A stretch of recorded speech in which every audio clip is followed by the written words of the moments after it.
Happy Labor Day po sa ating lahat. To all OFW, saang panig man po kayo ng mundo, especially here in Hong Kong. Happy Labor Day po sa ating lahat. So sa ngayon po, ang aking video ay tungkol pa rin po sa pag-hike. So actually ang plano po namin na mag-hike is hindi po dapat dito sa papuntang Tai Tam. Supposed to be sa ano po kami sa Taipo, sa Mirror Pool po sana ang punta namin, kaso hindi po namin alam na sobrang lala po pala ng weather ngayon. So napagkasunduan namin ng mga kasama ko na mag lang po kami, mag easy hike lang po ang ginawa namin ngayon. So nag-start po kami dito sa Kum Road Park. Naglakad po kami via Black Links, tapos lumusot po kami diyan sa Wong Nai Chung Gap papuntang Park View hanggang sa dire-diretso po kami papuntang Tai Hang Reservoir. So ito po yung mga dinaanan namin, napakadami pong reservoir papuntang pag dumaan po kayo ng Park View, lumakad lang po kayo dyan ng konti, and then halos lahat po na reservoir is madadaanan po dyan. Ito po yun.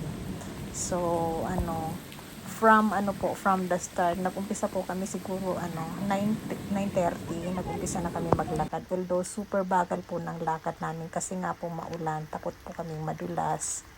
Ang masaya lang po dito sa lakad namin is wala namang, so far po walang kulog at kidlat.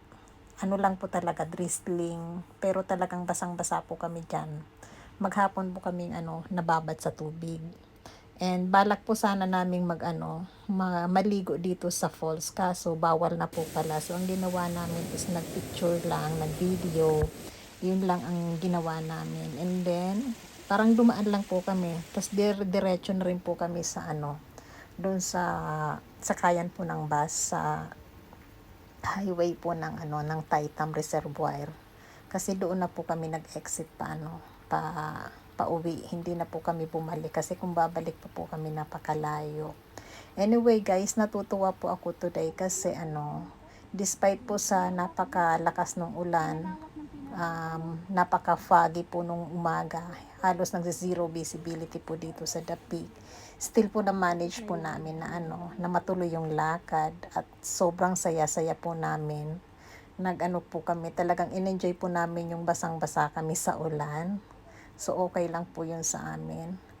Maraming kwentuhan na naganap na naman as usual. Kung ano-ano, pero ang saya-saya po. Tapos madaming baon. Syempre nagkainan kami dyan sa sa gilid ng daan, may waiting shed po. Naghanap kami ng waiting shed. Doon kami kumain. Kaya po guys, yung mga video namin ngayon is puro mga alanganin lang kasi basa. Hindi naman po pwedeng i-expose ko yung phone kasi wala akong dalang waterproof protection ng phone.